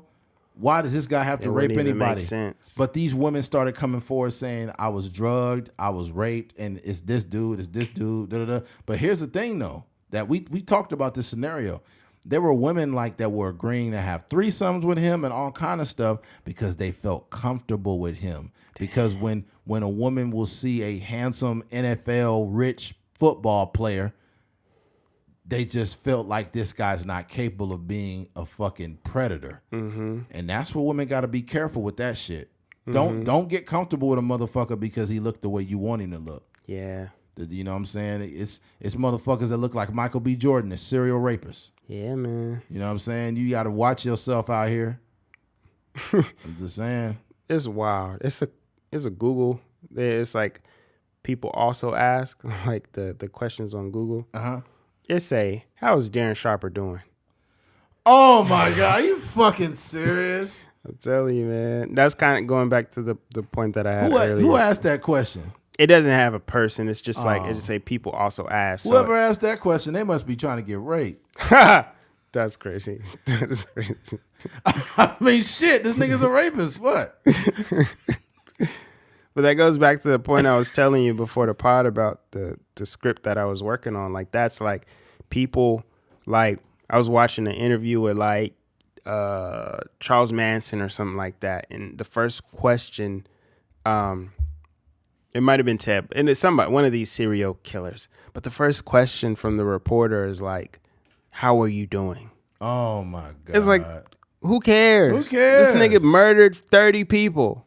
And then you know, at the end of the Charles Manson interview, there's a one of the reporters, they're like taking a picture together and they're like kind of smiling and you know, they're just kind of hanging out.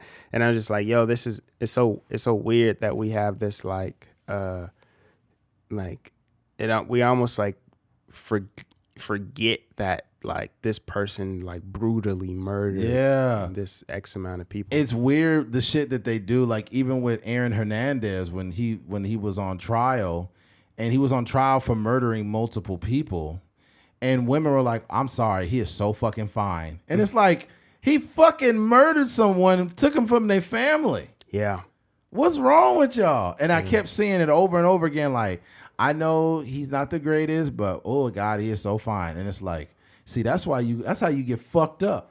Yeah. Doing that type of shit. That's how you get fucked up. Yeah. He gonna smile in your face, and then when you turn around, he gonna shoot you in the motherfucking head.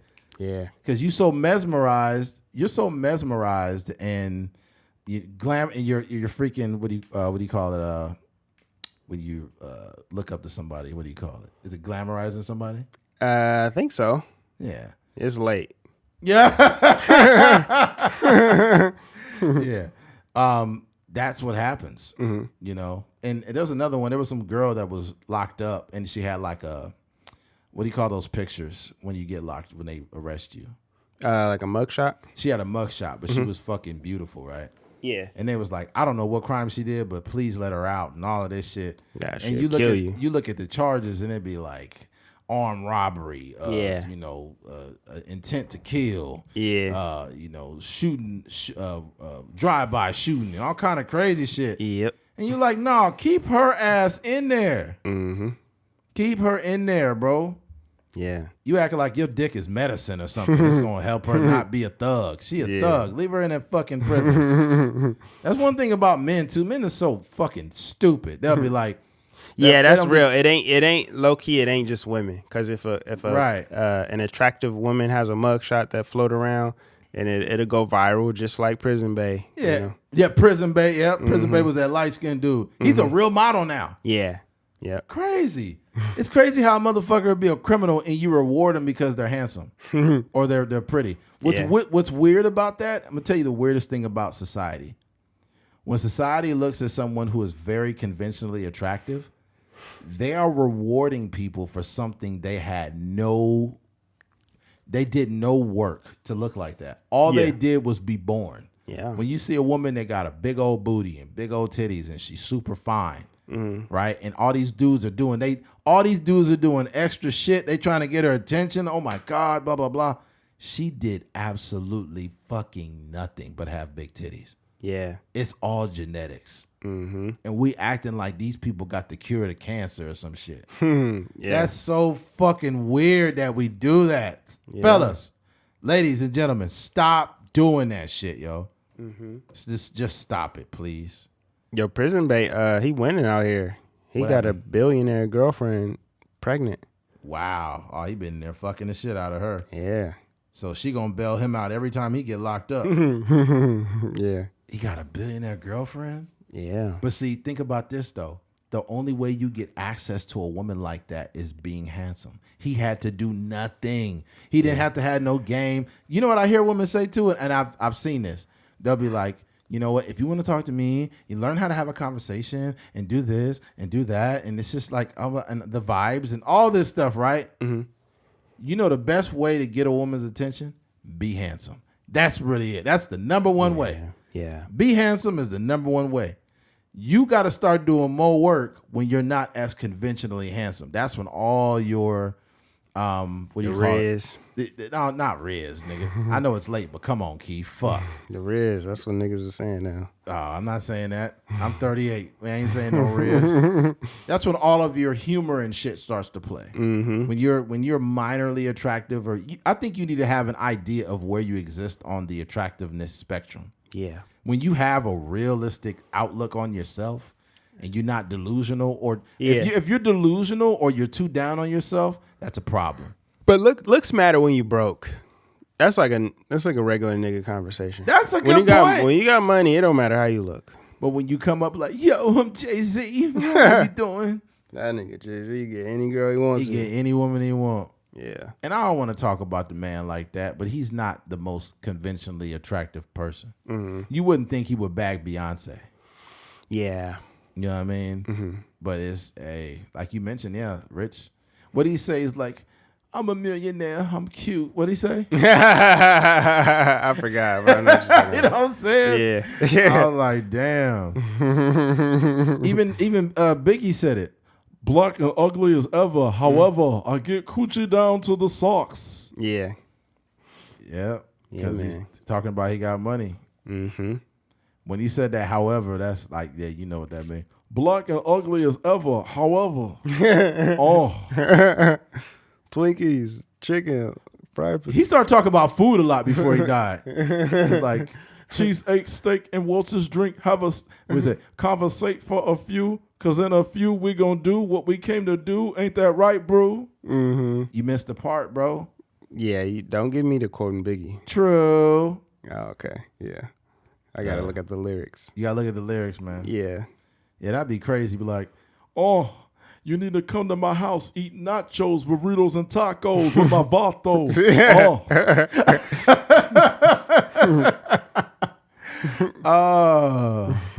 Pancakes with steaks, chilling on the plate. Came through the nigga 9-11, 7-Eleven, hamburgers with 7 donuts on the side. I get coochie while I drive. I get coochie while I drive. Soda pop in my cup. Never gave a fuck. Riding down the street with a beef chuck. Oh. Rest in peace, Biggie, man. Yeah. How did we get here, Keith? I have no idea. I did not know the answer. R.I.P. Biggie, bro. Mm-hmm. All right, let's get out of here, man. Well, no. We got one last one. We got to talk about Jamie Foxx and we get the fuck out of here. Oh, yeah. All right, switching gears. Jamie Foxx. Jamie Foxx apologizes and deletes Instagram posts. Basically, what went on within the last week is Jamie Foxx, let me just read it verbatim. Jamie Foxx apologizes and deletes Instagram posts. Fox 55 has deleted a post. The post which read, they killed this dude named Jesus. What do you think they'll do to you? And he put hashtag fake friends, fake love. Right? This is the statement that black people have made in the community for many years, but even people outside of our community understood and can comprehend that post, right? Basically stating like that people will backstab you and be fake friends. They even, backhanded. Yeah, Judas. Yeah, Judas, right? And his social media users said Fox posts echoed an anti-Semitic belief that Jewish people were collectively responsible for Jesus Christ's death. The Roman Catholic Church officially repudiated the idea in 1965. This is ridiculous. On Saturday, Fox addressed the criticism in a new Instagram post which said, I want to apologize to the Jewish community and everyone who was offended by my post. I now know my choice of words caused offense, and I'm sorry. That was never my intent. To clarify, I was betrayed by a fake friend, and that's what I meant with they not anything more the Ray star said an Instagram post, and then Jennifer Aniston also faced criticism after she appeared to like Foxx's original post before it was deleted. The Friends actor then released a statement on Instagram saying she did not support any form of anti-Semitism. Here's the thing, bro. I got a bone to pick with Jennifer Aniston. First of all, that was fucking corny. Mm-hmm. I think instead of getting with Jamie Foxx and his team and having the dialogue and at least having a conversation with how you would respond to any criticism, you just said, I don't support anything anti-Semitic, and you didn't stand up for your so-called friend just because you care more about your fucking reputation, Jennifer Aniston. That was disgusting. Secondly, it's fucked up how he's being fucking railroaded right after he almost lost his goddamn life. This dude was in the hospital. Everybody's giving him well wishes. Now all of a sudden, you finding a way to fucking blame him for something anti-Semitic that wasn't anti-Semitic at all. What kind of world do you expect us to live in where we can't even make a statement? The fuck is wrong with this? Social media is full of a bunch of pussies and a bunch of weirdos. Yeah. There's a bunch of weirdos, man. How the fuck do you interpret this? You know what? I wish I knew Jamie Foxx, bro. I swear to God. I'm gonna tell you why. Because we've built this platform based on us speaking our minds, like legitimately. We don't have some $1 million corporation telling us what we can and cannot say. So if we get some massive platform where people know us, I would have got right on the podcast and just drilled to whoever wrote that article or whoever said that shit. I would have got right on them because you can't cancel me. Mm-hmm. I'm not affiliated with Hollywood. I'm not affiliated with none of that. I would have been like, man, fuck y'all and fuck everything you stand for. You trying to come after this man after he got out the goddamn hospital. Yeah. Ridiculous. And then Jennifer Aniston, I would have put her on blast too. Like, how the fuck you gonna be like, I don't support anything anti-Semitic, but you liked the post, you idiot, and then you went and unliked it. It's too late. We've seen it. You're famous. Yeah, you acting like motherfuckers ain't see it. These Hollywood people be so fake. Yeah. I just hate this, like, it's this cancel culture, and it's still going on.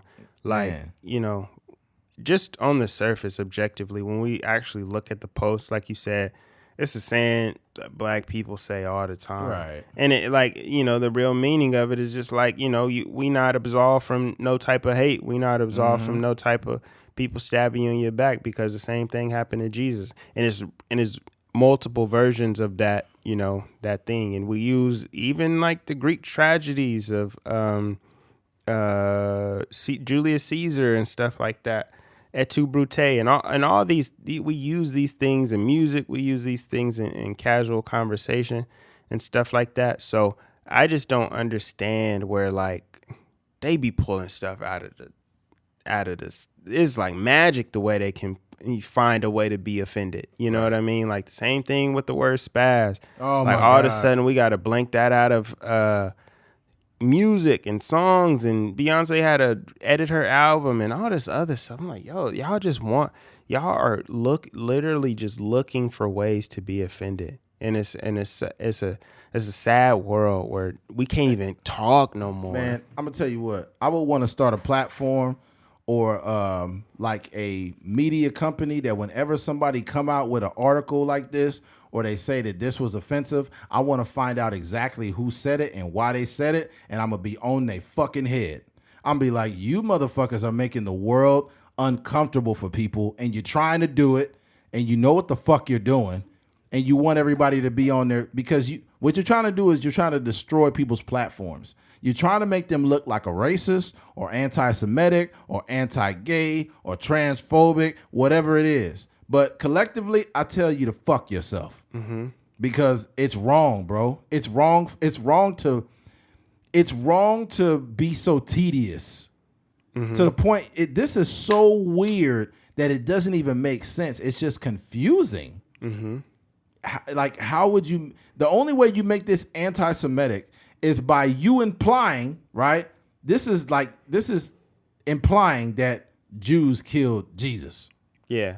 When there was nothing, he never implicated himself in a way that he said anything. There's nothing about Jewish people. There's no nuance in there like that shows that, which it's like, what the fuck is going on? Yeah. Jesus is black anyways. I'm gonna tell you what I'm at, right? Jesus Christ had dreads. Jesus Christ had dreads, so shake him. Well, I ain't got none, but I'm planning on growing some. Imagine all the Hebrews growing down. Dancing on top of chariots and throwing tight ones.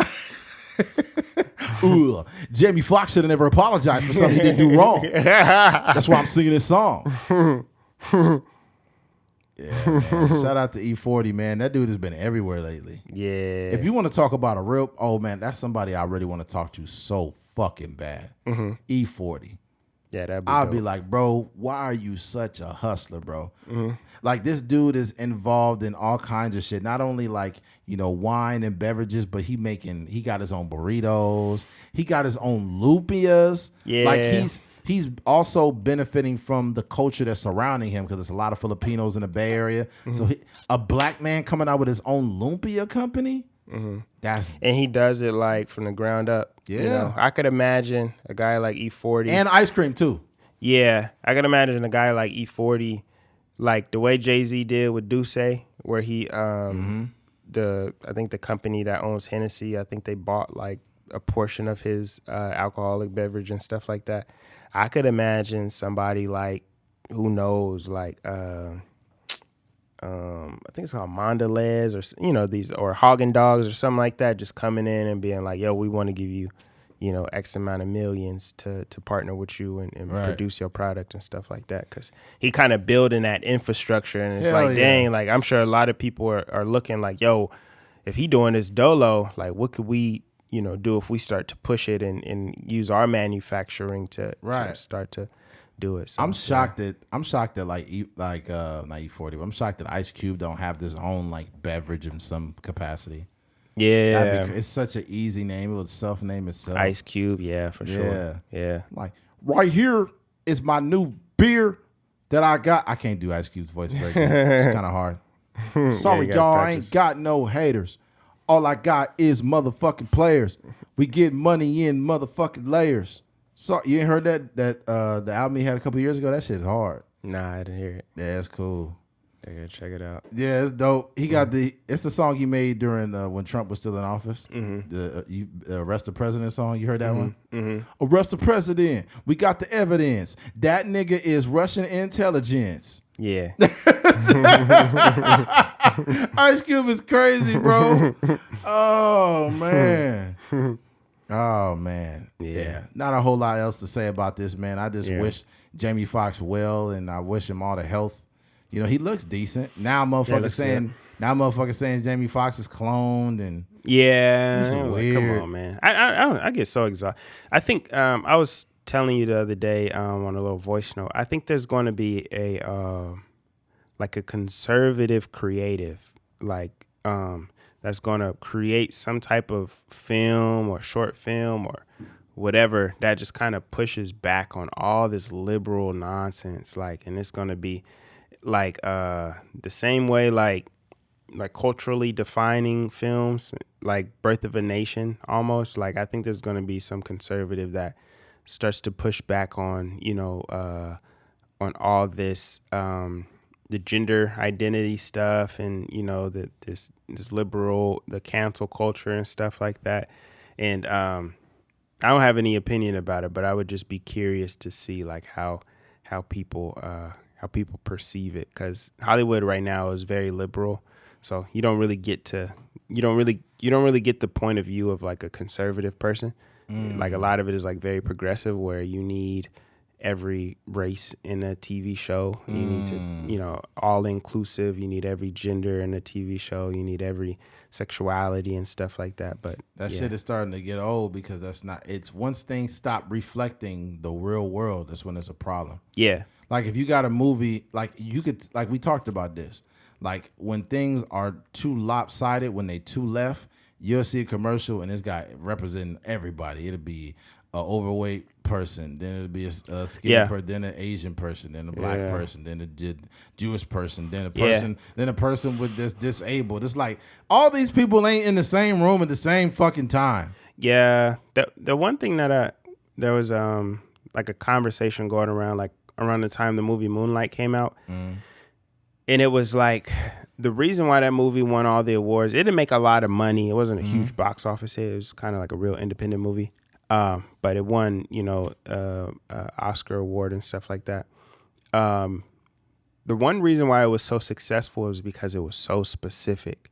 It was about a black man in Florida that was like struggling with his sexuality, and it wasn't like it was like an Asian guy in the movie, and then there was like a non-binary person in the movie, and it was it was like so specific, and people found like even as a straight person you could sort of relate to like different aspects of the story, and as a black man dealing with your own masculinity and all this other stuff.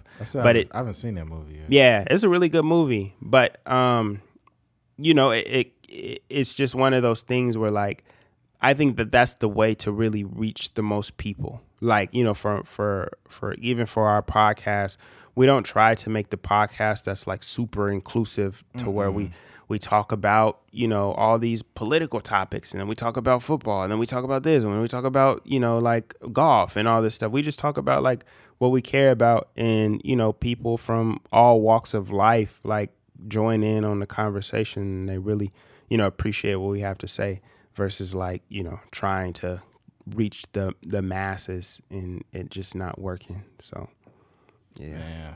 Mm-hmm. All right. Well, for all those that have listened, man, we're about to get out of here. Yes, sir. We appreciate all those that have made it to the end.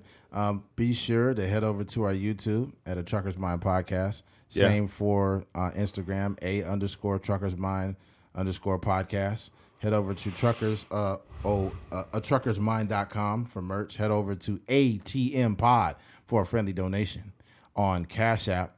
And that is about it. Yeah. We appreciate you. If you made it to the end of this episode, we appreciate you. Thank you for listening to A Trucker's Mind Podcast. I'm Eddie McGee. It's your boy K Fings. We're out of here. Peace.